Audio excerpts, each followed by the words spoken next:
याची कुळ नाही जिथे याची कुळ नाही जिथे याची कुळ नाही जिथे याची कुळ नाही जिथे याची कुळ दया अंतरात वसे दया अंतरात वसे दया अंतरात वसे दया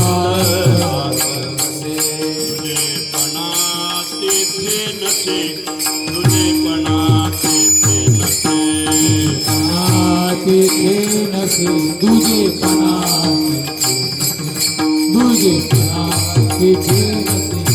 तुझे पणा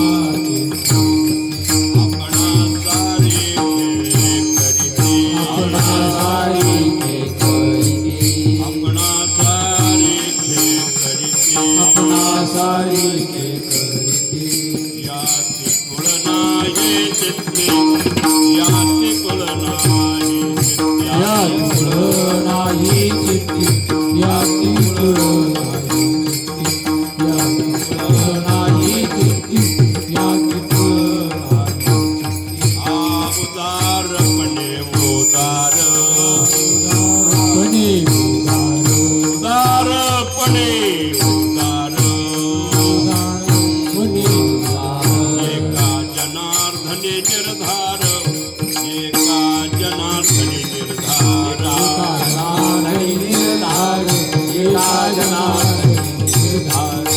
एका जनार्दनी निर्धार एका जनार्दनी निर्धार अपना सारी करिते अपना सारी करिते अपना सारी करिते याति कुळ नाही जिथे याति कुळ नाही जिथे नाही चित्ती याति कुळ नाही चित्ती याति कुळ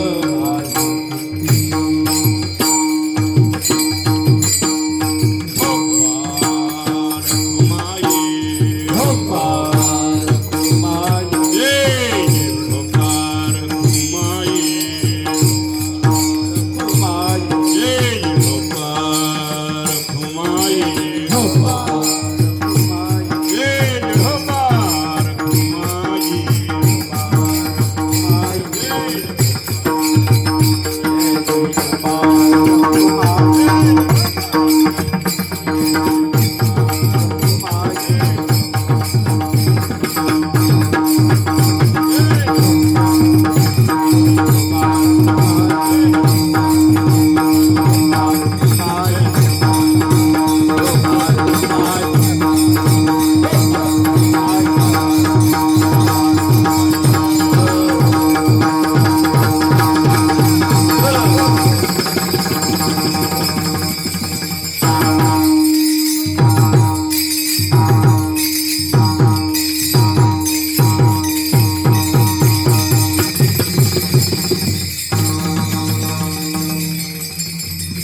हॅलो हॅलो हरी संतांचा उपकार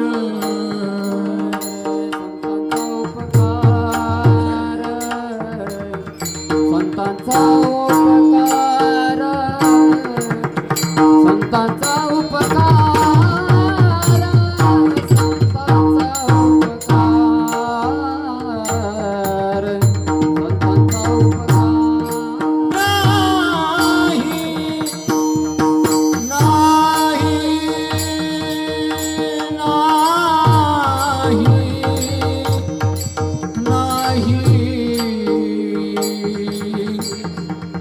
नाही याची खूळ नाही याती कोळ नाही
हारा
याती कोण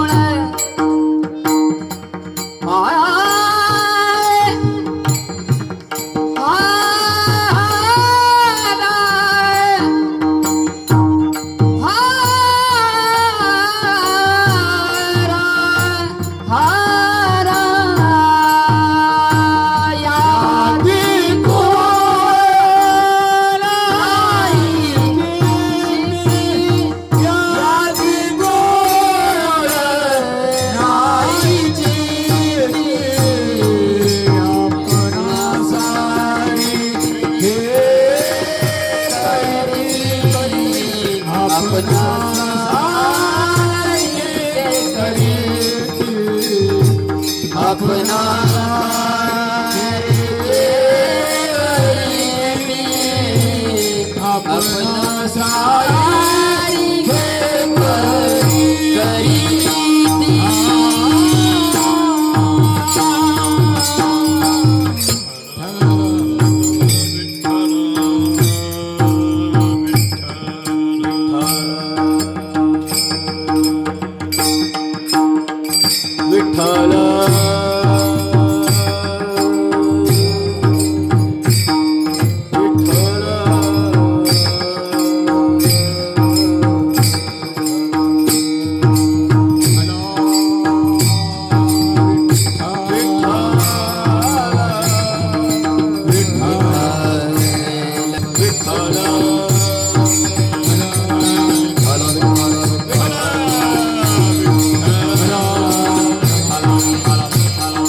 विठ्ठल विठ्ठल विठ्ठल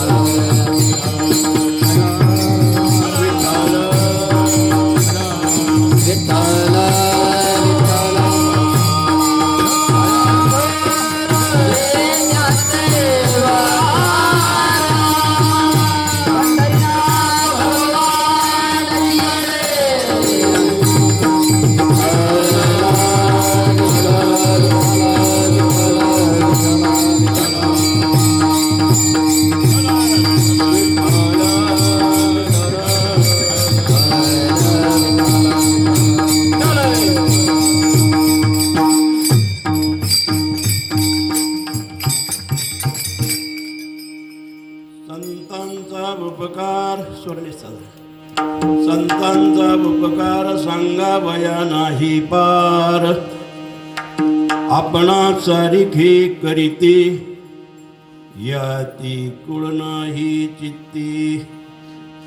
दया अंतरात वसे दया अंतरात वसे दुजेपणा तेथे नसे. आपणा सारिखे करीते याती कुळ नाही चित्ती. उदारपणे उदारपणे उदार एका जनार्दनी निर्धार. आपणा सारिखे करीते याती कुळ नाही चित्ती. पांडुरंगा करू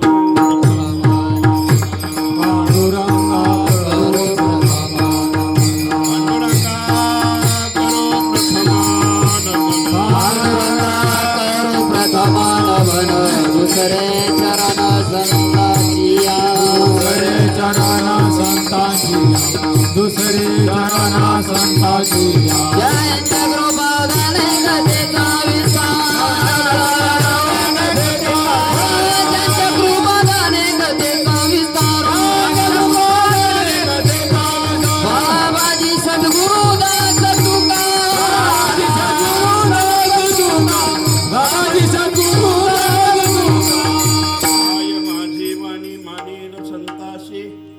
रंजवो चित्ताशी आपुलिया. ओम नमो ज्ञानेश्वर करुणाकर दयाळा. तुमचा अनुग्रह लाधलो पावन झालो चराचरी. नमो सद्गुरु तुकया ज्ञानदीपा. नमो सद्गुरु सच्चिदानंद रूपा. नमो सद्गुरु भक्त कल्याणमूर्ती. नमो सद्गुरु भास्करा पूर्ण कीर्ती. सेवी लागी सेवक झालो तुमच्या लागलो निज चरणा. अहो स्वामी तुकया देवा यावरी न करावा अभीर. संतांचा उपकार सांगावया नाही पार. आपणा सारिखी करीती याती कुळ नाही चित्ती. प्रस्तुत प्राप्त प्रसंगी कीर्तन रूपी सेवेसाठी निवडलेला अभंग श्री संत पैठण निवासी असणारे शांतीब्रह्म श्री संत एकनाथ महाराज आणि एकनाथ महाराजांचा असणारा हा सेवेसाठी अभंग निवडलेला आहे. संतपर प्रकरणामधला संतांचा महिमा सांगणारा अभंग सेवेसाठी निवडलेला आहे. आपल्या या गंधमादन ऋषीच्या नावाने असणारं तेवढ्याला नाव झालेलं नामाभिधान अशी गांधीली नगरी. आणि या गांधीली नगरीमध्ये असणारा हा 30 वर्षापासून चालत आलेला हा अखंड हरिनाम सप्ताह आणि श्रीमंत संत जगद्गुरु तुकाराम महाराजांचा असणारा गाथा पारायण सोहळा. आणि यावर्षी जगद्गुरु तुकाराम महाराजांचा असणारा त्यावेळेला 375 अमृत महोत्सवी असणारं वर्ष आहे. आणि त्या अमृत महोत्सवी वर्षामध्ये असणारं आपण पदार्पण करीत आहोत. जगद्गुरु तुकाराम महाराजांनी खूप असणारं मोठं कार्य केलेलं आहे. जवळजवळ या आपल्या ह्या नगरीमध्ये 30 वर्षापासून असणारा जगद्गुरु तुकाराम महाराजांचा असणारा गाथा पारायण सोहळा संपन्न होतोय. माझीच असणारे तेवढ्याला गुरुबंधू हरिभक्त परायण निवृत्ती महाराज घोडके संत वारकरी जगद्गुरु तुकाराम महाराज वारकरी शिक्षण संस्था गांधीली या ठिकाणी ती वास्तव्याला आली आणि एक सुंदर असणारं या ठिकाणी मंदिर असणारं उभं केलं आणि त्या मंदिराचा असणारा पायाभरणी कलशारोहण असणारा आमच्याच हाताने संपन्न झाला. 30 वर्षापासून ह्या गावामध्ये आपण येतोय. एक निष्ठावंत असणारे वैकुंठवासी जयराम बाबा भोसले, आळंदीचं वैभव, महान असणारं वैराग्याची महामेरू जयराम बाबा भोसले आणि त्या आळंदी नगरीमध्ये ज्या ठिकाणी ज्ञानोबांनी वास्तव्य केलं अशा ह्या सिद्धबेटामध्ये असणारं तेवढ्याला आम्ही बरीच वर्षे असणारा कालखंड काढला आणि अभ्यास केला. गाथा ज्ञानेश्वरी असणारं तेवढा मुखोपचार करून ह्या छत्रपती संभाजी महाराजांच्या नगरीमध्ये असणारं त्यांनी वारकरी संप्रदायाचा असणारा मोठा प्रसार केलेला आहे आणि हा चालत आलेला हा अखंड हरिनाम सप्ताह आणि प्रतिवर्षाप्रमाणे असणारे तेवढ्याला माझी असणारे तेवढ्याला श्रीक्षेत्र भामचंद्र डोंगरावरचा एक निवासी म्हणून ते दरवर्षी असणारा माझा कार्यक्रम ठेवीत असतात. अशा प्रकारचा हा या ठिकाणी मोठा संपन्न असणारा सप्ताह संपन्न झालेले बहुसंख्येने माता माऊली सर्व गायक मंडळी आहे. इकडं ते गायक मंडळी आमचे मृदुंगाचार्य असणारे तेवढ्याला पेटी मास्तर आप्पा ही सर्व मंडळी आमचे पैठणहून असणारे आलेले अशोक नाना तांगडे आणि आमचे जुने असणारे बालमित्र. आम्ही 1985 साली उत्तर भारताची असणारे तेवढ्याला पूर्ण तीर्थयात्रा केली आणि माझ्याबरोबर तेवढ्याला रामकृष्ण महाराज इसलोटे हे सानिध्यामध्ये होते आणि नवीनच असणारे तेवढ्याला आम्ही उत्तर भारतामध्ये फिरायला गेलो. आता फिरायला गेलो मला कधी हिंदीचा काय परिचय नव्हता. हिंदीचा परिचय नव्हता. हिंदी कळायची पण बोलता येत नव्हती. तुडकी मुडकी बोललं तर आपलं भांडवं कुठं भरायचं त्याच्यापेक्षा बोललेलं बरं. ते काय बोलतं नसतं ऐकून घ्यायचं. असे उत्तर भारतामध्ये संपूर्ण असणारे आम्ही उत्तर भारताची तीर्थयात्रा केली आणि तीर्थयात्रा करून असणारे ते बी रामकृष्ण महाराज आलेले आहेत. तसे असणारे आमचे निवृत्तीनाथ महाराज हे माझ्या वयाने असणारे त्या लहान आहेत. सिद्धविटामध्ये असताना आम्ही इकरी भाषेने बोलायचो. बरं आमचा इकरी ठोका असायचा. आता इकरी भाषा म्हणजे तुम्ही समजून घ्या बस, जास्त विस्तार करत नाही. इकरी भाषेने बोलायचं. खेळीमेळी वातावरण आम्ही बरंच वर्षे काढलं आणि काही वर्षे भामचंद्र डोंगरावर आम्ही साधना करत असताना काय करायचं, मी कच्चं धान्य खायचं. मग शेंगदाणे मिळतील, ज्वारी मिळन, बाजरी मिळन, जे काही मिळन तेव्हा काहीच मिळत नव्हतं खायला. जे काही मिळन ते भिजून असणारं खायचं. आणि पुण्या जर शेंगा जर दिल्या भुईमुगाच्या शेंगा मग त्या पिशवीत असायच्या. उपास माझा चालू असायचा आणि भाजी पिशवी लंपास करून हेच मात्र त्याच्यावर ताव मारायचे. हे बिनधास्त राहायचा. असे बराच कालखंड आमचा सिद्धबेटामध्ये श्रीक्षेत्र भामचंद्र डोंगरावर गेला आणि तो काल असणारा तेवढा दुर्गम पण आनंदाचा काल होता. आणि ते बी एक पाठी आणि मी बी एक पाठी होतो. बरे एक पाठी कळलं. एकदा अभंग वाचला ना ऐकला ना पाठ होणं एक पाठी असणार तेवढा आम्ही होतो. आणि अशा प्रकारचा बरेच वर्षी असणारा कालखंड काढला आणि ते थोडं असणारं त्यांच्या एक वातावरण निर्माण झालं. थोडं मनाचं असणारं तेवढं ना खच्चीकरण झालं. भामचंद्र डोंगरावर आले आणि भामचंद्र डोंगरावर आल्यानंतर गाथा पारायण केलं आणि त्यांच्या मनातला संकल्प तुकोबारायने असणारा जाणला आणि लगेच तिथं फोन आला, महाराज तुम्हाला जागा असणारा आम्ही बक्षीसपत्र एकदम खरेदी करूनच देतो आणि ह्या ठिकाणी असणारा असा भव्य दिव्य असणारा हा परिसर आणि ही जागा असणारं त्यावेळेला त्यांच्या मालकीची झाली. म्हणजे त्यांची नाही, सर्वांची जागा. ती काय आता ब्रह्मचारी त्यांना काय करायचं बरं का संध्याच्याला. पण तुमच्या आमच्यासाठी हे नियोजन असणारं तेवढ्याला भगवंतानी लावलेलं आहे. म्हणून या ठिकाणी एक मोठी असणारी ही तपोभूमी आहे बरं का. पांडवांनी असणारा राजसूय नावाचा यज्ञ केला आणि त्या राजसूय यज्ञामध्ये हजारो ब्राह्मण, लाखो ब्राह्मण असणारा तेवढ्याला जेवणाचा कार्यक्रम असायचा. पण जेवणाचा कार्यक्रम असताना मोठमोठे ब्राह्मण असणारे तेवढ्याला पंक्तीला बसायचे असे आणि वाढण्याचं काम ज्याच्याकडे सगळं नियोजनबद्ध त्यांनी काम चालू होतं. पण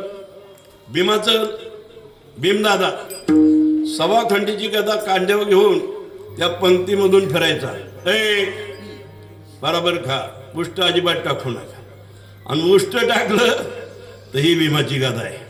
आता सवा खंडीची गादा म्हणल्यानंतर तुम्ही हिशेब करा त्याचं काय वजन असेल. बरं का, सवा खंडीची गदा हां ती कशाची सामान्य नव्हती, सोन्याची गदा होती.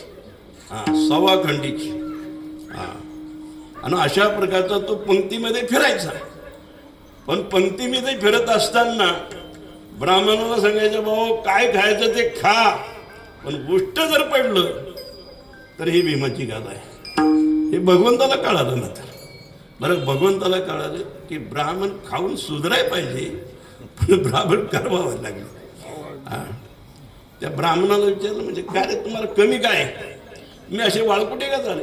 म्हणजे सगळा माल मस्तपैकी, पण करता काय, भीमाचा धाक जबरदस्त आहे.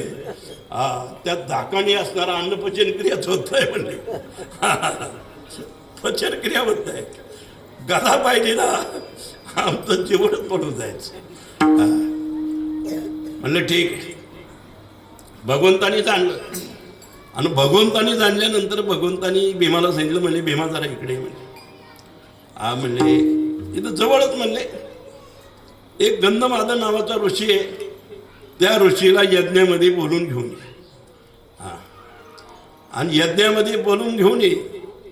मी म्हणला, देवा हे असलं छोटे मोठे काम मला कशाला सांगता.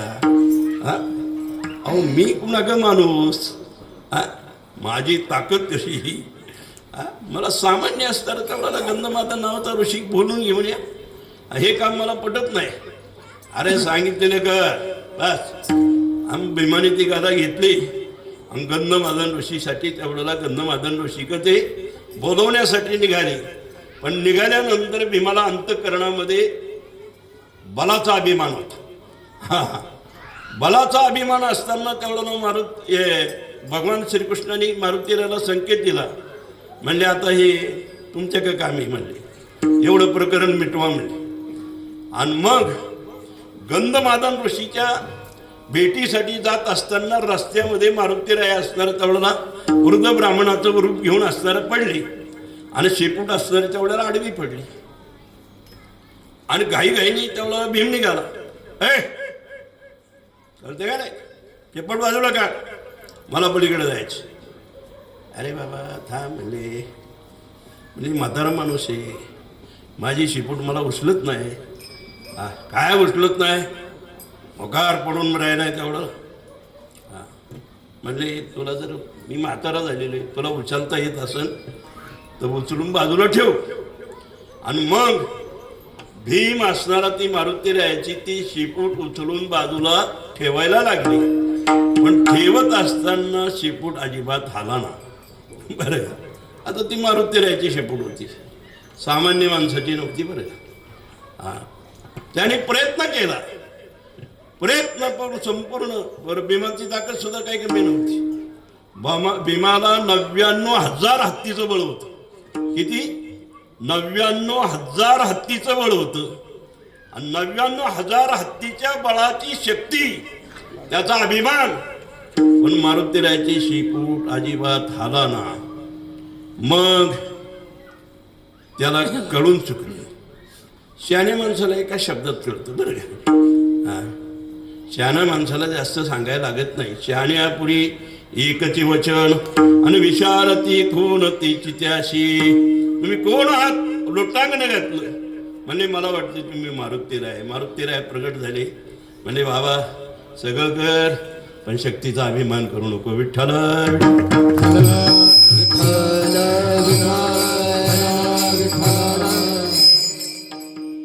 भीमाचा काम तिथंच असणारा गर्भहरण केला. आणि गंधमादन ऋषिका आले. म्हणले महाराज तुम्हाला यज्ञामध्ये असणार तेवढ्याला बोलवले. म्हणले भीमा मी यज्ञामध्ये आलो असतो, माझा संपूर्ण सोन्याचा अंग आहे, पण तोंड मात्र डुकराचं आहे, मला येता येत नाही. ही अशी दुर्गंधी तोंडाची घेऊन पुढे येऊ. म्हणजे महाराज तुमचं अंग सोन्याचं आणि तोंड असं झालं का? अरे बाबा ते काय लय मोठी ठिकाणी. मी सुद्धा खूप मोठा यज्ञ केला होता आणि त्या यज्ञामध्ये हजारो लाखो ब्राह्मण जेवायला घालायचा. पण जेवायला घालत असताना पंक्तीमध्ये फिरायचा. ए भटुकडे हो बराबर का? आणि जर उष्ट पडलं तर वरून गादाय.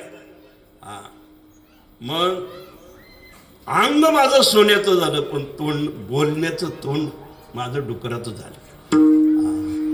म्हणून मला येता येत नाही.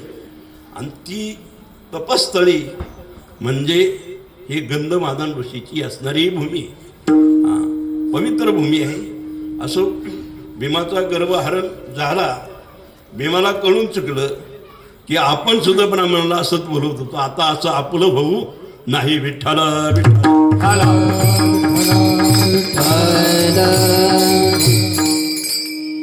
श्री संत शांतीब्रह्म एकनाथ महाराज त्यांचा सेवेसाठी असणारा अभंग निवडले आहे.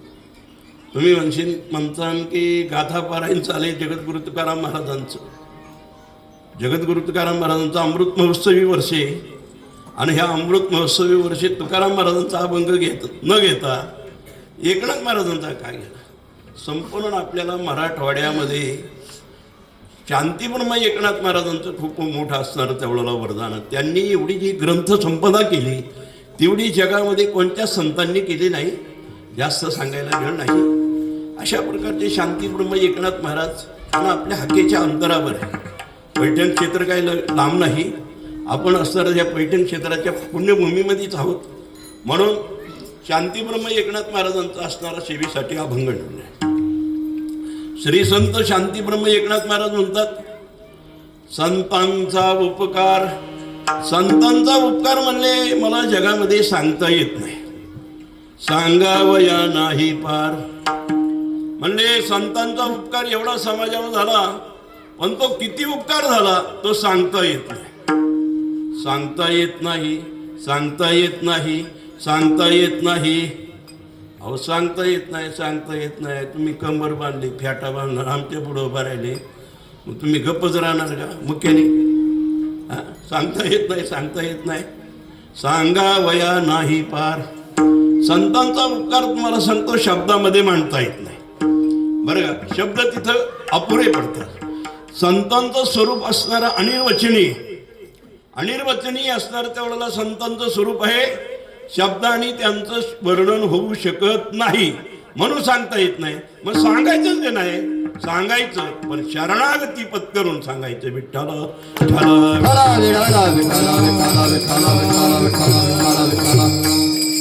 म्हणजे आईचा आपल्या उपकार किती आहे. ओ एक माणूस म्हणला, अहो मी एवढा मोठा श्रीमंत झालोय, 10 कंपन्याचा असणारा मालक आहे.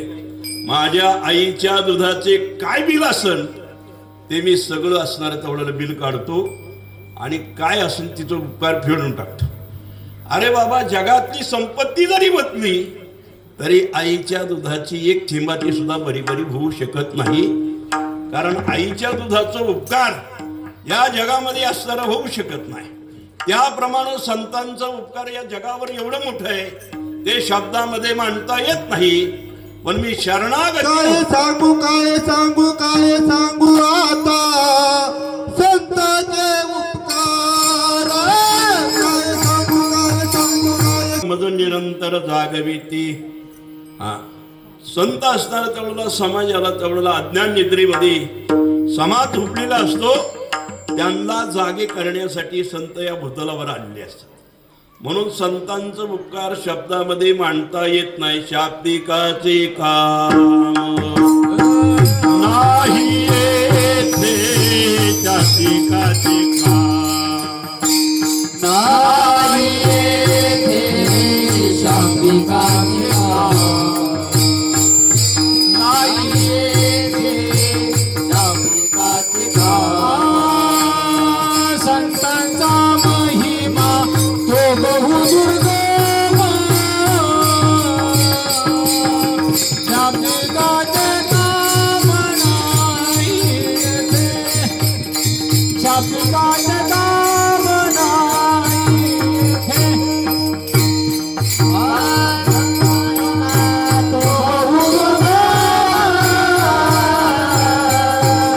शाब्दिकाचे काम नाही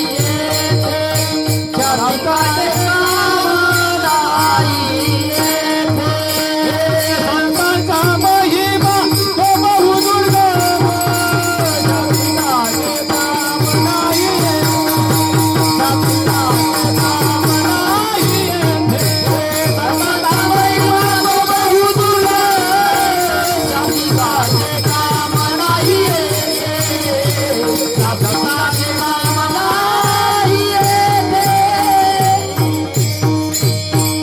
संतांचा महिमा तो बहुदुर्गम आणि शाब्दिकांचे काम नाही. ती जगामध्ये शाब्दिक असणारा किती विद्वान जरी झाला तरी शब्दामध्ये संतांचं वर्णन सांगता येत नाही. जगामध्ये एखादा विद्वान झालेला आहे त्याला सगळ्या गोष्टी कळाल्या पण संतांचा महिमा कळतो का? नाही कळत. एका विद्वानाने काय केलं 6 शास्त्राचं अध्ययन केले जगामध्ये फिरायला लागला. माझ्या बरोबर कोण असणार तेवढा प्रतिवाद करा. आता म्हणजे कोण वाद करणार हो? म्हणजे आम्ही काय का ग्रामीण भागातली साध खेडवळ माणसं तुझ्याबरोबर वाद करायचं. एक आडमुठ माणूस शेतकरी उठला मूठभर वाळू काढली म्हणजे सांग मुठीत किती वाळू आहे त्याची अक्कलच नाही झाली. याला सगळी जास्त पाठली काय कळलं. हा म्हणजे हरलो अरे मूठभर म्हण सांग की सोपं उत्तर आहे बरं का. या जगात सगळ्या गोष्टी कोणाला कळत नाही बरं. हा बर संतांचा महिमा अत्यंत असताना दुर्गम आहे. शाब्दिकांचे काम नाही तिथे. हा शाब्दिकांचे काम पुढं तुकोबारायांनी दृष्टांत देऊन स्फोट गोष्ट सांगितलं. बहुत जड जरी झाली म्हैस गाय आणि तरी काय होईल कामधेनू. म्हणले किती दूध देणारी म्हैस गाय जर असेल तर कामधेनू सारखे दूध देणारे का? किती जरी गाय दूध देणारी असेल तरी कामधेनूची बराबरी करता येणार नाही. बर कामधेनू काय करा उदंड त्या गायी म्हैशी आणि शेळ्या परी त्या निराळ्या कामधेनू. म्हणजे जगामध्ये असणारा उदंड गायी असेल म्हशी असेल शेळ्या असेल भरपूर असेल पण कामधेनू असणारा इतकं दूध कुणी देणार नाही. बरं कामधेनू किती दूध देणार? कामधेनूची अक्षरापार नाही कामधेनूची अक्षरापार इच्छेची आहे वरुषावे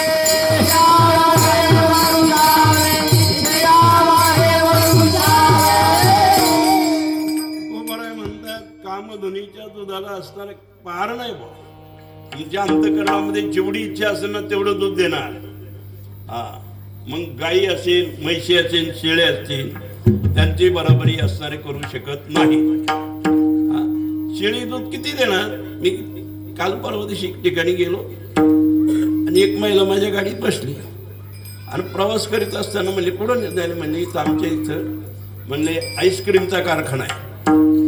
म्हणलं काय त्याच्यात बनतं? म्हणले आईस्क्रीम. म्हणजे कशापासून काढतात? म्हणले मेंढ्यापासून आणि शेळ्यापासून असतील त्यांचं दूध काढतात आणि त्याच्यावर असणार आम्ही काय करतो आईस्क्रीम बनवतो. अगं बाई म्हणले सांगते कोणाला तू? अरे मेंढी दूध किती देती? एवढी मोठी कंपनी झाली आणि ते दूध असणार तेवढं तिला जातं का? मेंढी दूध देऊन किती देणार? पावशेरच्या वर देणार नाही. म्हणलं तसं आहे बरं का. मग मेंढी किती जरी दूध द्यायला झाली तरी कामधेनूची बराबरी करणार. गाई सुद्धा बराबरी करू शकत नाही. म्हैस सुद्धा बराबरी करू शकत नाही. पण जगामध्ये उलट झाले बघा. गाईला मान नाही आणि मेंढीचे लेंडे खायला लागले लोक आणि मेंढीची पूजा करायला लागली आणि गाईची हत्या व्हायला लागली. हे जगामध्ये वाईट घडायला लागले. हा काय कलियुग. चला गाईचे पाळण नयेची विचारा गाईचे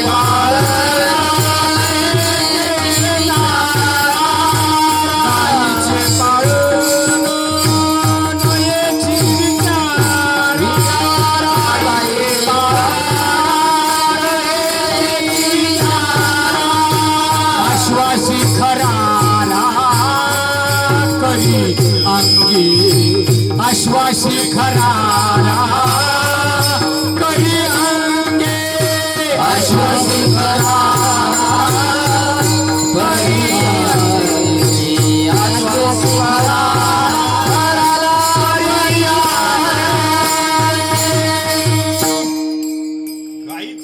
करण्यासाठी तेवढं समाजाला वाईट वाटतं, पण घोड्याची चाकरी तेवढं मनाभावापासून असणाऱ्या करतात. चला, किती गाया म्हणजे शेळ्या जरी असेल तर कामधेनूची बराबरी करता येणार नाही. उदंड त्या गायी म्हैशी आणि शेळ्या, परी त्या निराळ्या कामधेनू. कामधेनू कल्पतरू चिंतामणी, अनावडीची धनी पुरवितो. त्याला कामधेनू सारखी असणारी या जगामध्ये गायी कोणाचीच नाही. नंदिनी नावाची असणारी तुम्हाला सांगतो वशिष्ठाची गाय होती. हा, बरं का. आणि एक अत्री ऋषी की गाय असणार तेवढं होती. दोनच मूर्ती लोकांमध्ये गाया होत्या, बाकी काही कामधेनू मूर्ती लोकांमध्ये नाही. पण मला सांगायचंय, किती जरी गाया म्हशी जरी असेल तर कामधेनूची बराबरी करता येणार नाही. त्याप्रमाणे संतांचं वर्णन या जगामध्ये कोणीच करू शकत नाही. तुका म्हणे अंगे व्हावे ते अपर, आणि तरीच महिमान येईल कळो. स्वतः संत झाल्या बिगर तुम्हाला सांगतो संतांचं महिमा कळणार नाही. म्हणून काय त्यांचा महिमा वर्णू मी पामर, काय त्यांचा महिमा वर्णू मी पामर, काय त्याचा महिमा वर्णू मी पामर, काय त्याचा महिमा वर्णू मी पामर. नकळे तो साचार ब्रह्मादिका, नकळे तो साचार ब्रह्मादिका. काय त्यांचा महिमा वर्णू मी पामर, काय त्याचा महिमा वर्णू मी पामर, काय त्याचा महिमा वर्णू मी पामर, काय त्याचा महिमा वर्णू मी पामर. काय त्यांचा महिमा वर्णू मी पामर, नकळे साचार ब्रह्मादिका. ब्रह्मदेवासारखा शाणा या जगामध्ये कोण आहे का बो? हा, 4 वेद एका वेळेला तुम्हाला सांगतो 4 मुखामधून तो गाणारा ब्रह्मदेव आहे. पण ब्रह्मदेवाला सुद्धा संतांचा महिमा कळाला नाही. काय त्यांचा महिमा वर्णू मी पामर, नकळे साचार ब्रह्मादिका. ब्रह्मादिकाला जिथं संतांचा महिमा सांगता येत नाही. नाथ महाराज म्हणतात, मी काय त्यांचा महिमा सांगू. संतांचा उपकार. बरं, संतांचा काय उपकार आहे? बर, तुम्ही आम्ही इथं बसलोय ना, केवळ संतांच्या उपकारामुळे बसलो. जर तुम्हाला सांगतो कीर्तनकार संतांचा अभंग सोडून जर तुम्हाला सांगतो काही सांगणारा जर असता, तर तुम्हाला सांगतो काही गाणी वगैरे म्हणून जर तुम्हाला सांगतो समाज बोलावला असता, तर लोक कीर्तनाला येऊन बसले नसती. अभंगामध्ये ताकद आहे. आता बरं, लोक अभंग घेऊन दुसरं काही सांगतात, त्यांचा ज्याचा त्याचा विषय, बरं का, तिकडे आपल्याला जायचं नाही. पण संतांच्या अभंगामध्ये एवढी ताकद आहे. संतांनी समाजावर एवढा उपकार केलाय, तेवढा या जगामध्ये असणारा कोण्याच उपकार केलेला, बरं का. तुकोबा एका अभंगामधून म्हणतात, कायवानु आतान पुरे हेवानी, कायवानु आता न पुरे हेवानी, कायवानु आता न पुरे हेवानी, कायवानु आता न पुरे हेवानी.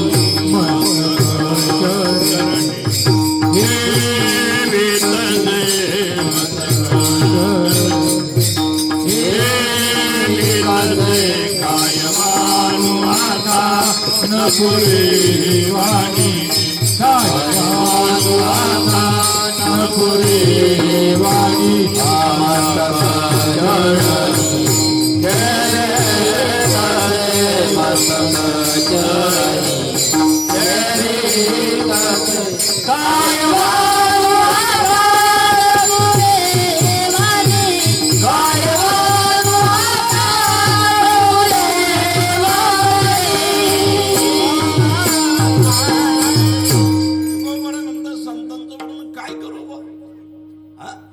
त्यांच्या चरणावर मस्तक ठेवणं एवढंच बरं. काय वाणू आता न पुरे हे वाणी आणि मस्तक चरणी ठेवी तसे. तुकोबारांनी येत्या अभंगाच्या द्रुपदामध्ये, द्रुपद पहिलंच आहे पण दुसऱ्या चरणामध्ये दृष्टांत दिला.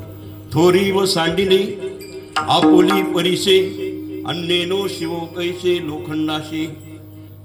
परिसाने काय केलं, आपलं मोठेपण सोडलं, मोठेपण सोडलं आणि लोखंडाला स्पर्श केला. पण परिणाम काय, आपुल्या महिमाने आणि धातू परिस केले सोने. त्या परिसामध्ये एवढी ताकद आहे. परिसामध्ये काय ताकद आहे, परिसामध्ये अशा प्रकारची ताकद आहे, लोखंडाला स्पर्श केला तर त्याचं सोनं बनतं. बरं, ज्याला परिस कोणाला जर पाहिजे असेल, पाहिजे का कुणाला परिस पाहिजे का, परिस पाहिजे का, परिस पाहिजे का, सांगतो उपाय. काय करायचं,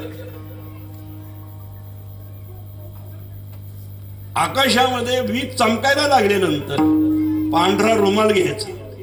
बरं का, पांढरा रुमाल घ्यायचा आणि ज्या ठिकाणी टिटवीचे कोटं आहे ना, टिटवीचं कोटं कळतं का, टिटवीचं कोटं म्हणजे तिने खडे गोळा केलेले असतात. बरं का, भागवतामध्ये, इकणाच्या भागवतामध्ये प्रयोग आलेले आहे 15व्या अध्यायामध्ये. त्या टिटवीचे असणारे खडे आहेत ना, खड्याचं असणारं तिचं कोटं असतं आणि ते खडे गोळा करायचे आणि खडे गोळा करायचे रुमालामध्ये घ्यायचे आणि आकाशामध्ये वीज चमकली ना, तर एका वेळेला वीज चमकल्यानंतर 3 वेळा बांधून काठीण असणारं सोडायचं, लगेच त्याचं परिस बांधलं. बघा, प्रेम कुणाला जमत असेल तर त्यांनी करा. चला, मला सांगायचे परिसामध्ये एवढी ताकद आहे. बरं का, परिसामध्ये एवढं ताकद आहे.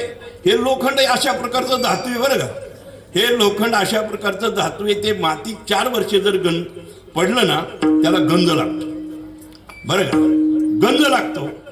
पण तेच गंजलेलं लोखंड, बरं का, त्याचा चुरा असणारा गोळा करायचा आणि चुरा गोळा केल्यानंतर तुम्हाला सांगतो परिसाचा त्याला स्पर्श करायचा. मग हजारो वर्षे मातीत जरी टाकलं ना त्याचं वजन घटत नाही. सोनं मातीत जर राहिलं ना, तुम्हाला सांगतो त्याचं वजन घटत नाही. बरं का, पण लोखंड असा धातू आहे, तो मातीत जर राहिला तर त्याला गंज लागतो, त्याची माती होती.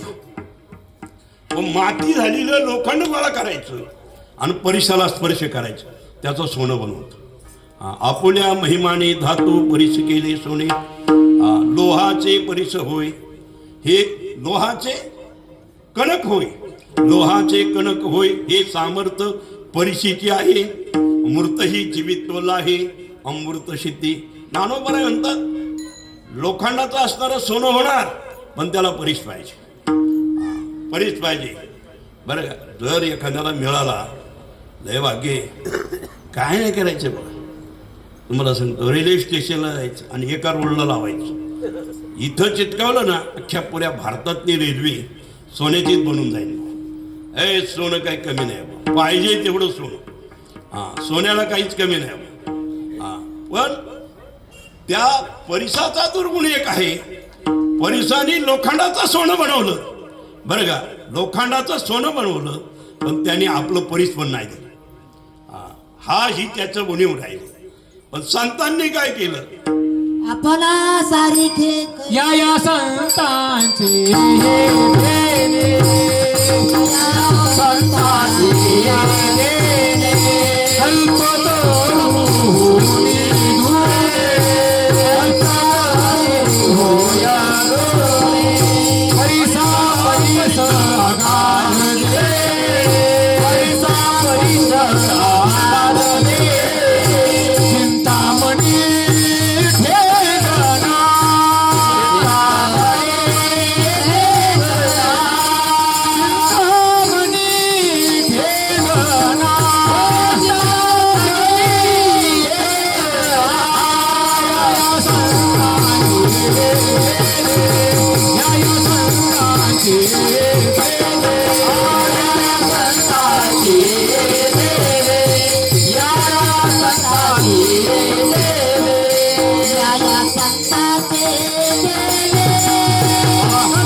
कल्पतरूपेक्षा वाढाव परिसा परिसा घात देणे आणि चिंतामणी ठिकणा.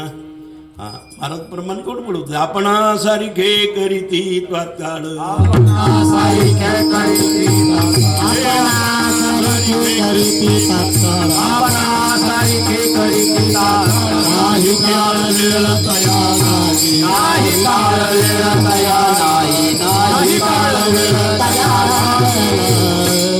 संत काय करतात.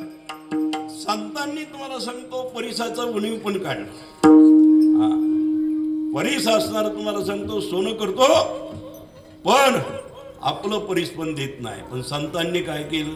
कृपा कटाक्ष न्याडिले आपुले पदी बैसविले अन बापर खुमा देवीवर विठ्ठले भक्तादि धले वरदान. अलिंगन घडे मोक्ष सायुधता जोडे आईसा संतांचा महिमा बोला झाली बोलायाची सीमा. संतांचं वर्णन या जगामध्ये होऊ शकत नाही. म्हणून एकनाथ महाराज म्हणतात संतांचा उपकार संतांचा उपकार सांगावया नाही पार सांगावया नाही पार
सांगायला बारा वरा नसला तरी संतांचा उपकार सांगायचं. बरं का सांगायचा. बाई प्रेमळाची वार्ता जे अनुवादती पंडसुता ते मानू परमदेवता आपुली आम्ही तेही प्राणा परवते आवडती मज निरुती आणि जे भक्त चरित्रा ते प्रशंसिती. संतांचं चरित्र गायल्यानंतर भगवान परमात्म्याला संतोष होतो, आनंद वाटतो. म्हणून संतांचं वर्णन करायचं. काय संतांमध्ये ताकद आहे. चाकण भामचंद्राच्या डोंगराच्या परिसरामध्ये चाकण नावाचं गाव आहे आणि त्या चाकण गावामध्ये कचेश्वर नावाचा ब्राह्मण होता. कचेश्वर ब्राह्मण त्याने आळंदीमध्ये खूप मोठा यज्ञ केला. हजारो ब्राह्मण असणारा तुम्हाला सांगतो गाईच्या तुपाची धार त्या यज्ञामध्ये पडत होती आणि चारी वेदाचं असणारं पारायण त्याच्यात चालू होतं. पण जी काही धनाची सामुग्री होती ना ती यज्ञ 10 दिवसाचा यज्ञ होताना 5व्या दिवशी सगळी सामुग्री संपली. हजारो लोक लाखो लोक आली. साहित्य सगळं संपलं. गचेश्वर ब्राह्मण त्यांना पश्चाताप झाला काय करायचं. आपलं सत्व असणारं जातं का काय. म्हणून ज्ञानोबराच्या दारामध्ये गेला, नाजानोक्षाखाली अनुष्ठान मांडलं. माऊली माझी लाज राख, माझी लाज राख, मला याच्यातून तारा, माझा यज्ञ असणारा पुढे करा. ज्ञानोबाराने दृष्टांत दिलं, म्हणजे असं करा, दिवलं जा, जगद्गुरु तुकाराम महाराज जे काय देतील ते घ्या, तुमचा यज्ञ पुरा होईल. आणि मग तो कचेश्वर ब्राह्मण 4 लोक घेऊन असणारा देहूला गेला. पण देहूला तुकोबाराय नव्हते, लोहगावला असणारा कीर्तनाला गेले होते. कीर्तनाला गेल्यानंतर कीर्तन संपलं, तुकोबाराय बसलेलेच होते. तेवढ्यात असणारे घोड्यावर गेले आणि त्यांना लोटांग घातलं. तुकोबारायला लोटांग घातलं, म्हणजे महाराज मला ज्ञानोबारायने तुमच्याकडे पाठवले, माझा मोठा यज्ञ आहे, लाखो ब्राह्मण असणार, हजारो लोक जेवायला येतात आणि शिधा सामुग्री पैसा वगैरे सगळा संपलाय, म्हणून काहीतरी तुम्ही सहकार्य करा. तुकोबारायने अंतःकरणामध्ये जाणलं, अरे माझ्या ज्ञानोबारायच्या दरबारामध्ये काय कमी आहे रे, माझा मान वाढवण्यासाठी पाठवलंय ना, तुम्हाला अपमान नाही करायचा, शिष्टाचार पाळायचा. म्हणजे चला. त्याच गावामध्ये, लोह गावामध्ये शिवाजी नावाचा कासार होता आणि जुन्या काळातला ढबू पैसा, तांब्याचा पैसा, लोखंडाचा पैसा, अशा प्रकारचं जुन्या काळातले पैसे त्याच्या घरामध्ये काळ्या दाराचं पोतं भरलेलं होतं. आणि तुकोबाराय अंतर्ज्ञानामध्ये कळलं, म्हणजे चला थोडंफार दिलं तरी आपला यज्ञ असणारा पार पडेल. आणि 4 लोक टाळकरी, 14 टाळकरी होते, ते गेले आणि शिवाजी कासाराला मागणी केली. शिवाजी कासार म्हणजे हा आळंदीहून असणारा ब्राह्मण आलेला आहे, त्याच्या यज्ञ अपुराच आलाय, पडलाय, त्याच्यामध्ये काहीतरी सहकार्य कर. आता तो महाचांगाट असणारा माणूस, मच्छू चांगास, कधी आयुष्यात सप्त्यात वर्गणी नाही, मंदिराला देणगी नाही, पुढं दान धर्म म्हणून त्याला कधी माहितीच नव्हतं. आयुष्यात दान कसं काही केलंच नाही त्याने. बापदादापासून असणारा पैसा साठवीतच राहिला आणि पैशाबद्दल भयानक लोभी होता. आणि तुकोबाराय आल्यानंतर त्याला कळलं, अरे रे रे, माझाच पैसा याला कसा कळाला, गावात कुणी म्हणत नव्हतं का. भयानक चीड आली त्याची, तळपायाची आग मस्तकाला गेली आणि तिथं लोखंडाचा खोटा पैसा होता. त्याने रागाने तुकोबारायच्या पायापाशी आपडला. पायापाशी आपडल्यानंतर काय सामर्थ्य तुकोबारायचं. तुकोबारायने त्या पैशाकडे पाहिल्या बरोबर तो लोखंडाचा ढबू होता ना, त्याचं सोनं बनलं, सोनं बनलं. आणि सोनं बनलं आणि त्या कचेश्वर ब्राह्मणाला सांगितलं, म्हणजे जा हा डबू तसाच ठेव आणि त्याच्यातून काय पैसे होतील ना, संध्याकाळी रात्रीत असणारे भरपूर पैसे तयार होतील आणि तो पैसा खर्च कर आणि डबू तसाच ठेव. तो पैसा तसाच ठेव. त्याचा यज्ञ असणारा पुरा झाला. पण त्या शिवाजी कासाराला पश्चाताप झाला, अरे बापरे, माझ्या लोखंडाचं असणारं त्यांनी सोनं बनवलं तुकोबारायने, माझ्या जीवनाचं का सोनं बनवलं नसतं का. मग त्याच्याकडे पोतभर सोनं होतं, पण ते तांब्याचं नाणं होतं, काही लोखंडाचं नाणं होतं. म्हणलं की त्यांनी काय केले, बैलगाडी झोपली आणि तुकोबाराय देहूला गेली आणि तुकोबारायच्या दारामध्ये गेल्यानंतर त्यांनी पोतच रिचवलं, महाराज हे सगळं धन तुम्हीच घ्या. अरे बाबा, मला जर धन जर पाहिजे असतं तर छत्रपती शिवाजी महाराजांनी एवढा मोठा नजराणा पाठवला होता, तुम्ही स्वीकारला नसता का. मला धनाची गरज नाही, तुका म्हणे धन आम्हा गोमासा समान, सोने रुपये आम्हा मूर्तिके समान, माणिक पाषाण खडे देशी. अरे मला जर सोनं जर पाहिजे असतं तर छत्रपती शिवाजी महाराजांनी एवढा मोठा नजराणा पाठवला होता, त्या नजराण्याकडे ढोकून सुद्धा पाहिलं नाही. तुझ्या पैशाचं काय करेल. तुकोबारायांनी नजर टाकल्या बरोबर तुम्हाला सांगतो ते सगळं त्याचं सोनं बनलं बा. त्यांनी परत ते पोतं भरलं, घरी गेला, पण पश्चाताप झाला, अरे आपलं चुकलंय. अरे लोखंडाचं ज्या माणसाने सोनं बनवलंय, माझ्या जिंदगीचं सोनं बनवलं नसतं का. म्हणून पश्चाताप झाला आणि लोटांगण घाली तर तुकोबारायपाशी आला आणि तुकोबारायचा दास बनला. तुकोबारायने त्याला असणारा शिष्य बनवला. 14 टाळकरीमध्ये त्याचं नाव आलेलं आहे. म्हणून कचेश्वर ब्राह्मणाने आपणा सारखी करीती तुम्हाला सांगतो एवढी ताकद होती. बरं, नाथ महाराजांची ताकद किती होती हो? नाथ महाराजांची ताकद एवढी मोठी होती की त्यांच्या ताकदीचा मोजमाप या जगामध्ये कोणालाच कळाला नाही. काय झालं? अंबाजोगाई नावाचं गाव आहे आणि त्या गावामध्ये दासोपंत नावाचे स्वामी होते. मंत मोठे होते, पण एवढे मोठे होते की आठवड्याने तुम्हाला सांगतो दत्तात्रय भगवान यायचे आणि दिवसभर त्यांच्या बरोबर चर्चा करायची. एवढा मोठा अधिकार. नाथांना वाटलं त्यांचा मोठा कार्यक्रम चाललेला आहे, एक वेळेला त्यांना भेट द्यावं. पण नाथ महाराज पैठणहून आले आणि त्या अंबाजोगाईला गेले आणि त्यांनी घर लावलेलं होतं, दरवाजा लावलेलं होतं. आतमध्ये बसले होते दत्तात्रय आणि दासोपंत गप्पा मारित होते. गप्पा मारत असताना नाथांनी आवाज दिला. आवाज दिल्याबरोबर दरवाजा उघडला. दासोपंत दरवाजा उघडायला गेले, तेवढ्यात दत्तात्रय आदर्श झाले. तेवढ्याला दासोपंतांनी समजलं की एकनाथ महाराजांचा दत्तात्रयाला भेटायचा अधिकार नाही, म्हणून दत्तात्रय आदर्श झाले. अधिकारी पाहिजे बा, मी अधिकारी संपन्न. त्यांचा सप्ताह मोठा चालू होता, तिथं थांबले आणि जाता जाता म्हणले असं करा दासोपंत, म्हणले आमचा षष्टीचा जो सप्ताह असतो ना, त्या षष्टीच्या सप्त्याला आम्हाला भेट द्या. म्हणले महाराज, अहो तुमचा सप्ताह कोणाकडं, आमचा सप्ताह कोणाकडं?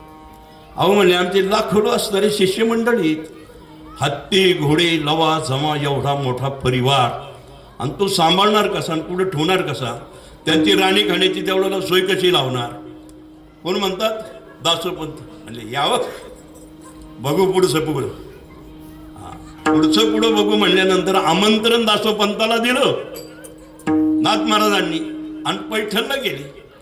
पैठणला गेल्यानंतर आपला फेटा काढला आणि अंगारका काढून असणारा बाराबंदी काढली, खुटीला लगेच तेवढ्याला श्रीखंडे आला.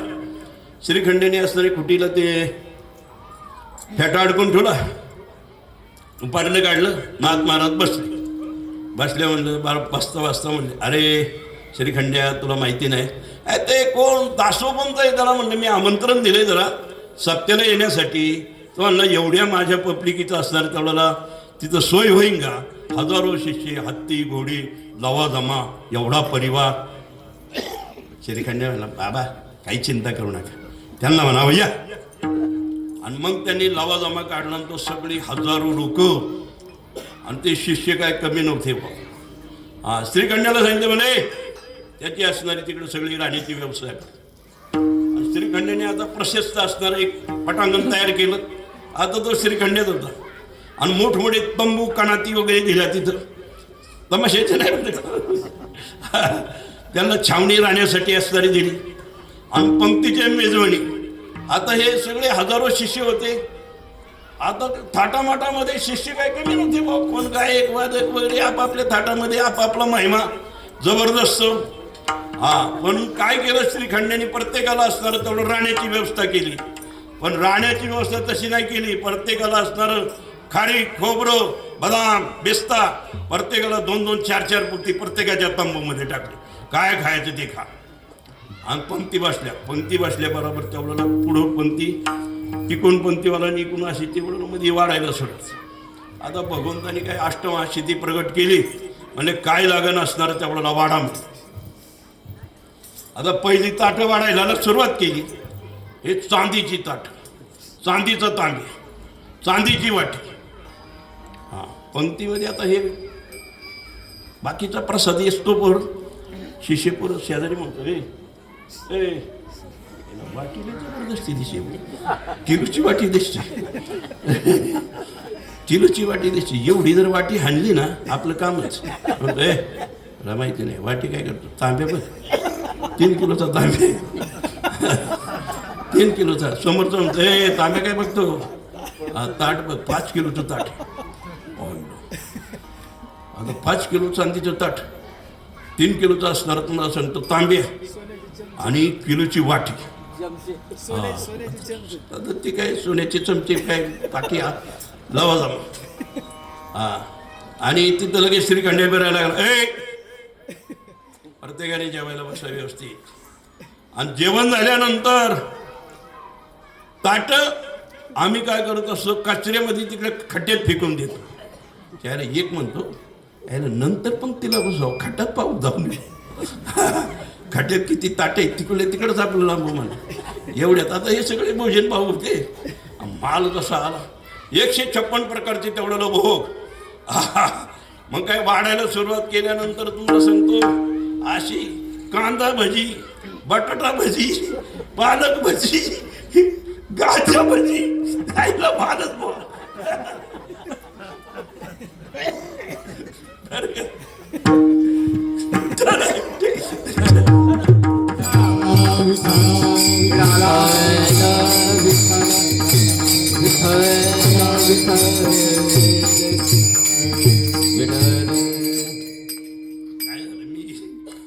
आमची गुलाब महाराज एक जोडीदार होते, त्यांच्या गावाला गेलो आणि ते गावाशेजारी तेवढा कार्यक्रम माझा होता. आणि एका विद्यार्थ्यांनी काय केलं बुवा भजी बनवली, पण माझी खोड जिरवण्यासाठी त्यांनी त्या भज्यात गांजा टाकला. आता ही वस्तू कधी आपण काही पाहिलीच नाही. आणि जेव्हा तुम्हाला सांगू भजी आवडतच नाही, पण एक भजं खाल्लं. भजं खाल्ल्यानंतर उभा राहिलो बाबा डोळ्यात झाकून तिकडे असं टुकल्यात द्यायला लागलं. पुढच्या लोकांना बोलले आहे ना म्हणजे याला माणसाला समाधीच लागली का काय बरं का. पण मला काय होतं मला कळलं याने काहीतरी खोड केली. आता गांजा भजी सगळी हे पदार्थ लागन तेवढे वाढले, जबरदस्त पदार्थ वाढले. वाढता म्हणजे जेवण झाल्यानंतर पात्रावळी ताटं ज्याची त्यांनी घेऊन जायची. इथं काय ठेवायचे नाही. काय आता हे भोजन भाऊच होते सगळे. फुका मारणारे शिष्यनिष्ठे झालेले भोजन हाणायचे बस मिळून तो माल हाणायचा आणि निघून जायचं. असा माल हे 15 दिवस असणारे राहिल्याबरोबर म्हणजे आता ह्या आपल्या शिष्य परिवाराचा सगळी सोय लागली. पण आपण आता नाथ महाराजांना जाऊन भेटलं पाहिजे. कोण म्हणले दासोपंत. मग नाथ महाराजांना भेटायला निघाले कुठं पैठणमध्ये भेटायला गेल्यानंतर नाथाचा वाडा कुठे म्हणले हो अमुक म्हणजे नाथाचा वाडा आहे. जा म्हणले तिथं बरोबर जा. रस्ता दाखवला. नाथांच्या वाड्यामध्ये गेल्यानंतर दारातच चोपदार म्हणून साक्षात दत्तात्रय उभा.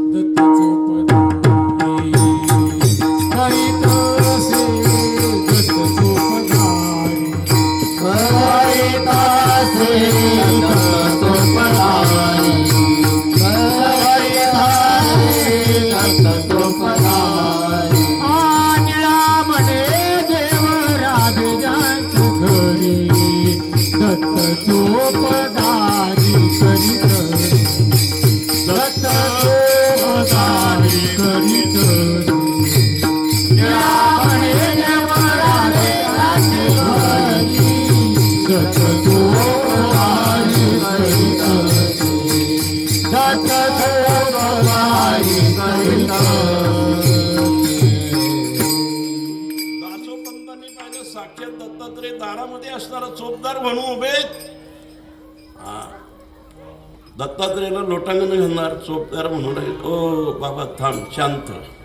इथं विश्वाचा मालक घरात असणारा काम करते. वा माझं काही घेऊन बघ.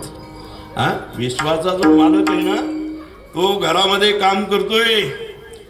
माझं मी दारामध्ये असणारा चोप दत्त निळामणे देव राबे ज्याचे घरी अन दत्त चोपदारी करी तसे. हातामध्ये काठी घेऊन दत्तात्रय साक्षात असणार तेवढं राहते. केवढा मोठा नाथांचा अधिकार, संतांचा एवढा मोठा अधिकार आहे.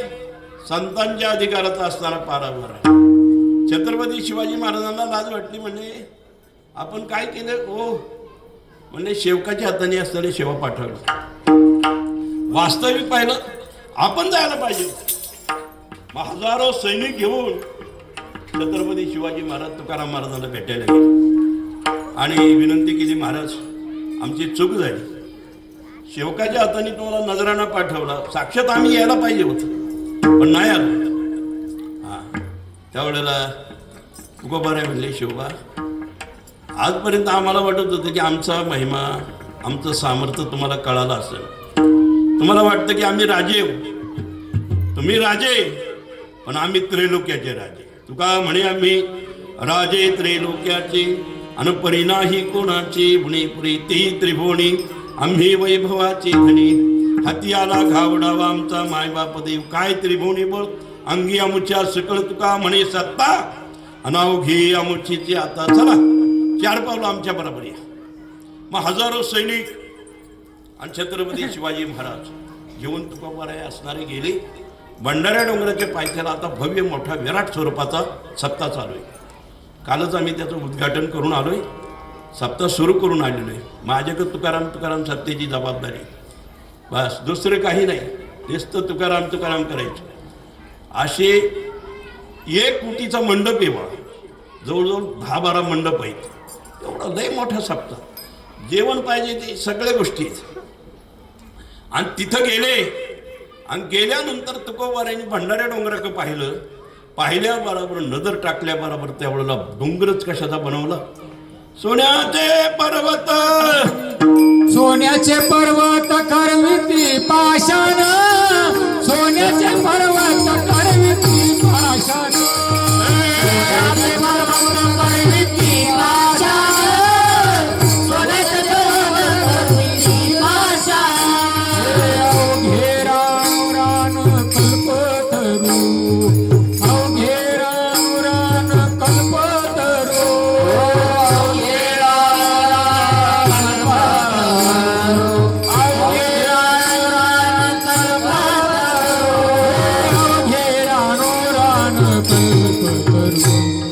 परिया दुर्लभ विठोबाचे पाय, परिया दुर्लभ विठोबाचे पाय, परिया दुर्लभ विठोबाचे पाय, परिया दुर्लभ विठोबाचे पाय, परिया दुर्लभ विठोबाचे पाय, परिया दुर्लभ विठोबाचे पाय, परिया दुर्लभ विठोबाचे पाय, परिया दुर्लभ विठोबाचे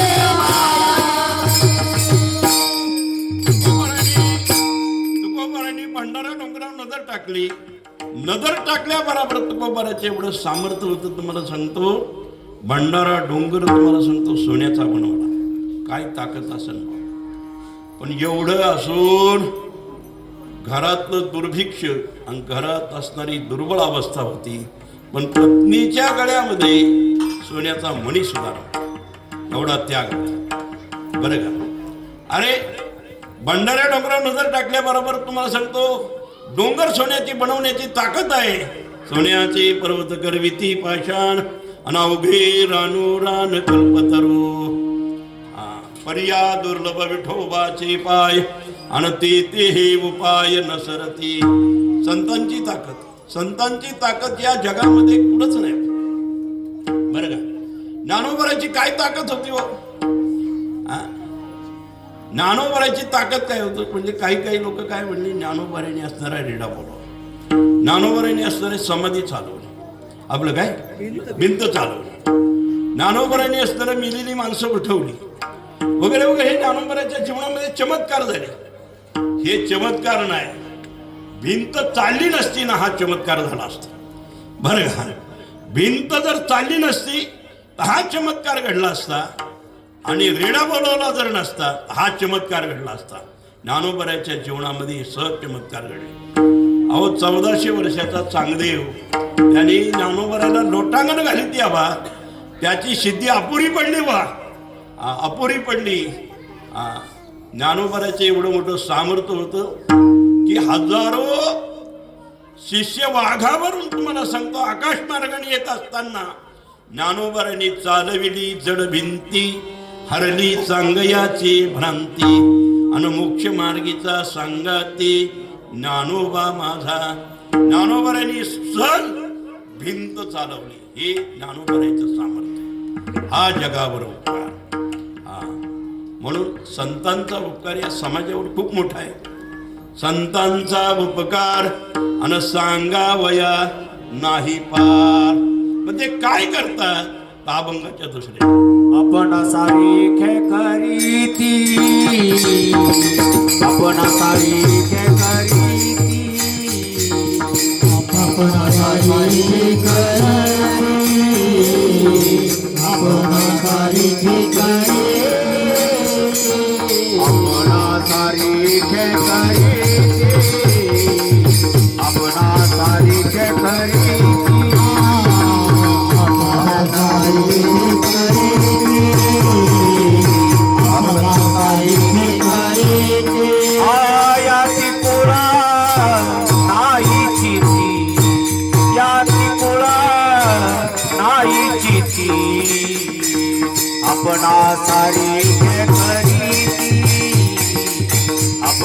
याची कोणा नाही देते याची कोणा नाही देते आपला सारी घे घरी घे आपला सारी घे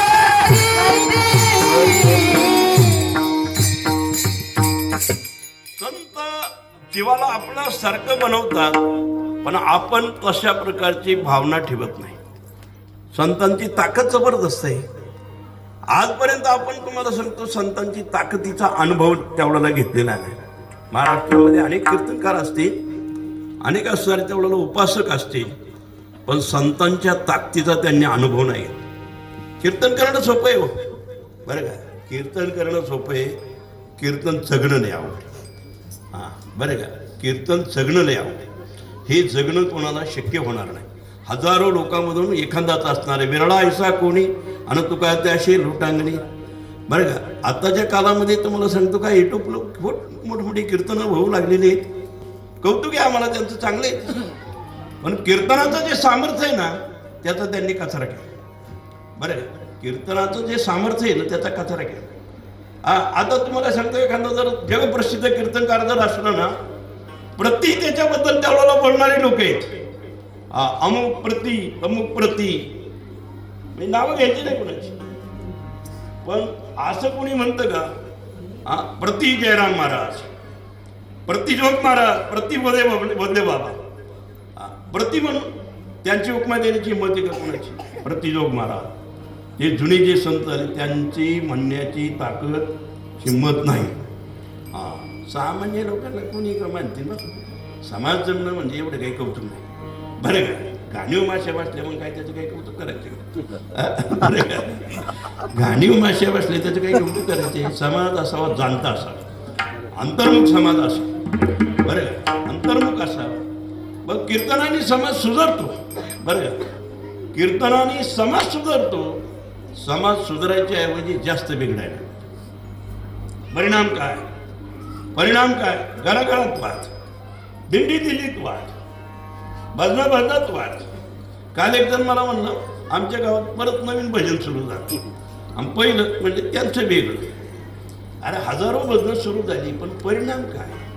बरं हजारो कीर्तन ऐकली, परिणाम काय? उपासना कुठे?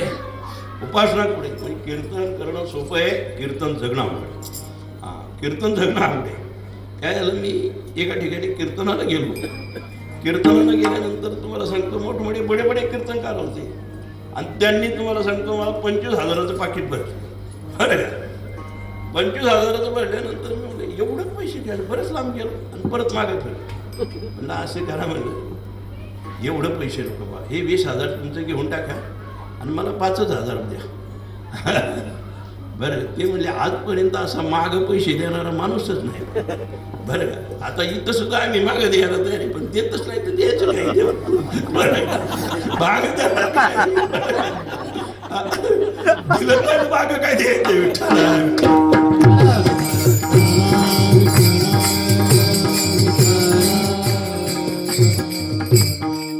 हा विनोदाने विषय त्यांच्या काय आमची मागणं काय नाही. आम्ही दोघं वर्ग मित्र आहेत. बरं का. आम्हाला देणं घेणं काय नाही. मला सांगायचं समाजामध्ये त्याग हा खूप मोठा आहे. बरं का. त्याग हे माणसाचं ऐश्वर्य. बरं का. योग्याची संपदा त्यागाने शांती उभय लोकी कीर्ती सोहामान. समाजामध्ये संतांनी जी ताकद केली दाखवली ना केवळ त्यागाची होती. त्यांनी संसार केला, संसारात राहिले. पण संसारात राहून तुम्हाला सांगतो भजन करत असताना परमात्मा स्वरूप झाले. दामणगाव असणार तेवढ्याला बार्शी तालुक्यामध्ये आणि त्या दामणगावचे असणारे संत बोधले बाबा, संत मानकोजी बोधले, पंढरपूरची वारी करायची. पंढरपूरच्या वारीला जात असताना लोहळ नावाचं गाव होतं. तिथं संतोबा पवार नावाचा माणूस होता. भाविक भक्त होता. पण त्याच्या शेतामधून जात असताना त्या संतोबाची भाकर घेऊन पाठी घेऊन असणारी पत्नी निघाली होती आणि तिकडून बोधले बाबा आले आणि तिने पाठी खाली ठेवली आणि बोधले बाबांचं दर्शन करायला गेले. बाबा कुठंच आले? म्हणले पंढरपूरला चालू. गंगू तुला यायचं नाही का पंढरपूर? गंगू विसरली. गंगूच्या डोक्यावर पाठी ठेवायची तिच्या भान नाही राहिलं. आणि 8 दिवस असणारी तेवढ्याला पंढरपूरला गेली आणि कथा कीर्तन प्रवचन प्रदक्षिणा चंद्रभागीचं दर्शन वगैरे स्नानपान सर्व गोष्टी केल्या. आणि परत असणारे ते धामणगावला येत असताना त्या गावामध्ये आले. हा मानकोजी बोधल्यांच्या सध्या आपल्या कोण संतोबा पवाराच्या गावामध्ये आले आणि बाईचं ध्यान आलं. बाईला ध्यान, अरे पाठी माझ्या मालकांना भाकर घेऊन निघाली, पाठी कशी इथे राहील? म्हणजे 8 दिवस तिला भानच नाही राहिलं. भजन करत असताना अशा प्रकारचं भजन करावं. हां भान नाही. मग बोधले बाबांना म्हणले, बाबा काहीतरी तुम्ही सांगा. माझा नवरा मला म्हणून 8 दिवस कुठं गेली होती? हां मला विचारलं नाही, पुसलं काही म्हणले. काही चिंता करू नको, माझा मित्र येतो संतोबा पवार. आणि दारात गेले आणि संतोबा म्हणले, संतोबा अरे बाहेर ये रे. अरे 8 दिवस तुझी बायको असणारी पंढरपूरला माझ्या बरोबर आली होती, तिला काय बोलू नको. अहो महाराज माझ्या केसाला तेवढा टिंगल मस्करी करता. माझी बायको घर सोडून कुठं गेलीच नाही. हां आता घर सोडून गेली नाही म्हटल्यानंतर बाहेर तो येतोय. कोण? संतोबा पवार बाहेर आले आणि बाहेर आल्यानंतर मानकोजी बोधल्यांच्या पाया पडले. पाया पडल्यानंतर त्यावेळेला जो पत्नी बनलेला होता तो अदृश्य झाला. हां आणि खरी पत्नी असणारी त्यावेळेला बाहेर आहे. त्यावेळेला संतोबाने त्यावेळेला सांगितलं, बाबा काय चमत्कार आहे मला काही कळाला नाही. म्हणजे तुम्ही तर काही खोटं बोलणार नाही, तुम्ही मोठे संत आहेत. मग मानकोजी बोधल्यांनी असणारे डोळे झाकले, पाहिलं तर साक्षात परमात्मा त्या गंगूचं रूप धारण केलेलं होतं. म्हणजे आज घडलेली घटना आहे. आज काही लोक म्हणतात, महाराज कशाचा परमार्थ, कशाचा देवधर्म, कशाचे काय हे चाले थोताड. हे लोक पैसा उकडायचा धंदा आहे, यांचे कीर्तन करण्याचा धंदा. आमचं काम नाही, आम्ही करतो तुमचं काम तुम्ही करू. अरे तसं नाही बाबा. बरं का आंदोलन ते उत्तरपीठ खाते असं नाही प्रकार. आजही संत आहे. मी नर्मदेची प्रदक्षिणा करण्यासाठी गेल्या वर्षी गेलो आणि त्या ठिकाणी शियाराम बाबा आहेत. बरं का असा हात केल्यानंतर अग्नी पेटत होता. साक्षात मारुतीराय असणारे त्यांना दर्शन देण्यासाठी रोज येत होते. हां ते गेले संत. हां आजही महाराष्ट्रामध्ये आहेत मोठमोठे संत आहेत, पण ते संत समाजामध्ये येत नाही म्हणून संत नाही असं म्हणायचं नाही. आम्ही गेलो तिथे एक खाकी बाबा होते, खाकी बाबा, आणि एक वकील होऊन आला. आणि वकील होऊन आल्यानंतर तो त्या खाकी बाबांना म्हणला, बाबा कशाचे संत कशाचे काय, हे सगळा पोटभराचा धंदा चालला आहे. बरं का मी गेल्या वर्षी प्रदक्षिणा केली, गाडीवर केली प्रदक्षिणा. पहिले आपण प्रदक्षिणा 2-3 केलेली, पण आता म्हणलं गाडीने करायचं. आणि मग ते खाकी बाबा म्हणजे नेमकं तुला काय पाहिजे? म्हणजे चल माझ्या बरोबर फिरायला. 4 वाजेच्या दरम्यानमध्ये फिरायला निघाले. मोठी नदी होती, ताक भरून चाललेली होती. त्याला म्हणजे माझ्या मागे ये. आणि महाराज ते खाकी बाबा आजही आहे, पाण्यावर चालत पलीकडे गेले. पाण्यावर चालत म्हणजे कळालं का सामर्थ्य म्हणजे आज आहे का नाही? म्हणले बाबा आहे. हां मला वाटत होतं की आता संत नाही. म्हणजे अजून काय पाहिजे? म्हणजे चल माझ्या माग. परत मागं फिरल्यानंतर त्या नदीला 2 बाजूला तेवढा फाकली आणि 2 बाजूला केली, मधून चालत असणार. आजही संत आहे. आपल्याला पाण्याची दृष्टी नाही. आपण काय हे सगळे महाराज आहे ना युट्यूबवरच पाहिले. बरं का युट्यूबवरच पाहिले असे संत उपासक मला सांगतो लोक पाहिले नाही. संत नवती जगा माणसा त्यासारखी.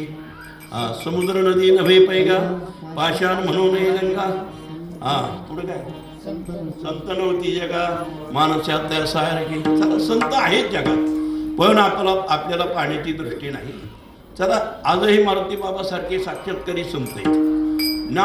मारुतीराय बाबांचा असणारा काय चमत्कार सांगू. ज्ञानोबराया आजही त्यांच्या पाठामध्ये रोज येऊन असणारं तेवढ्याला श्रवण करतात. ही ताकद आहे. बाबा कधी पाठ बुडवीत नाही. कुठेही जरी कार्यक्रम असले तरी पाठ बुडवीत नाही. त्या दिवशी आमच्या सप्त्यामध्ये आम्ही स्वतः अनुभव घेतलेला आहे. काय अनुभव घेतला तो आमचा आम्हाला माहिती. हा शब्दात असणारा अनुभव सांगता येत नाही, आपण पाहायला राजी नाही. ग्रस्ती मंडळी आपण असू द्या ग्रस्ती, बरं का, तुम्ही कामधंदा करा, काही करा, पण निरपेक्ष वृत्तीने तुम्हाला सांगतो भजन मनापासून करा. देव आजही तुम्हाला भेटण्याची ताकद आहे, बरं का, आजही तुम्हाला भेटण्याची ताकद आहे, बरं का. मी एवढे वर्ष झाले तुम्हाला सांगतो गाडी चालवतो, मला कुठं काहीच नाही झालं, बरं का. ताकद येईल, तो संरक्षण करणार, एवढी ताकद आहे, बरं. अनेक अनुभव आहेत, लय अनुभव आहेत, पण एवढे अनुभव मी सांगू शकत नाही. पण आजही संत आहे, पण त्या संतांचा अनुभव घेणारी माणसं नाही. विठाला विठाला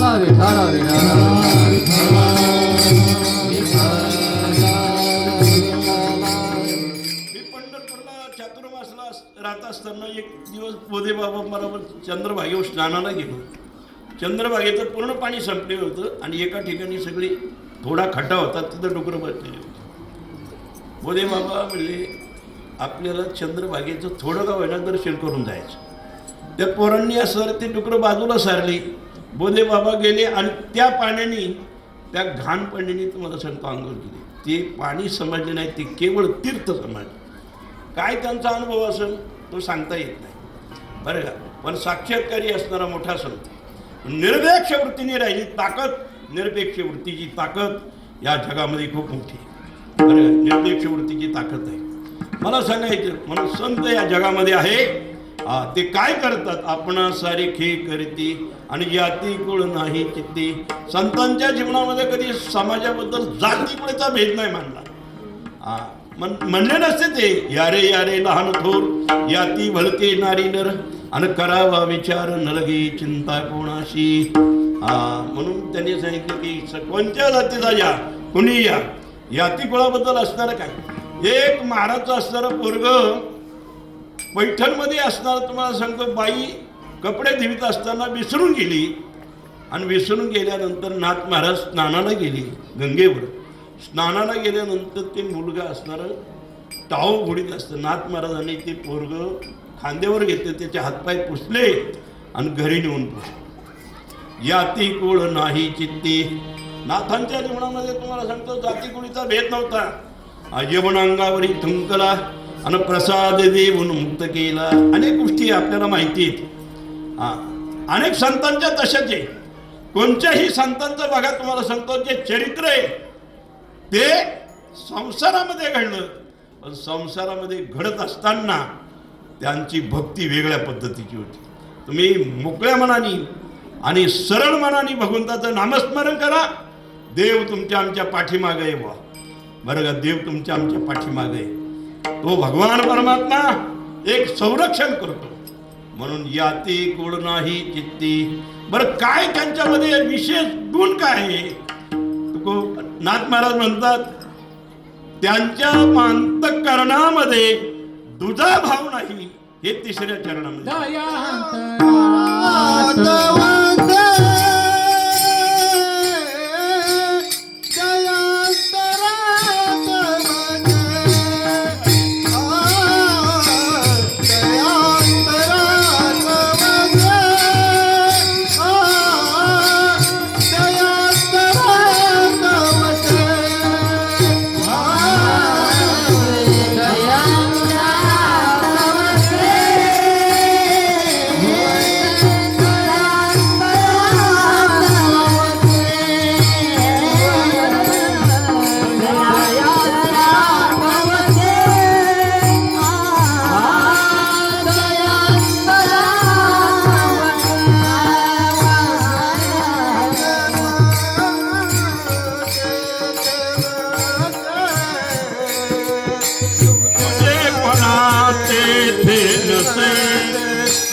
दयांतरात वसे आणि तुझेपणा तेथे नसे. संतांच्या अंतकरणामध्ये तुझा भाव नाही. दया अंतरात वसे आणि तुझे पण ते तीनशे. मग विशेष गुण काय शेवटच्या चरणामध्ये सांग. उदारपणे उदार उदारपणे उदार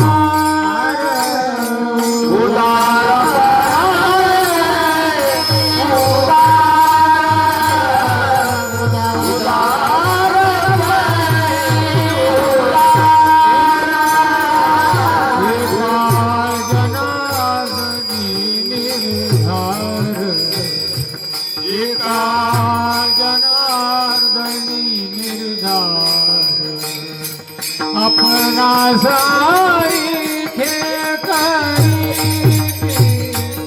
अपना साईखे करी हा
चला हे जे ठोकर कुमार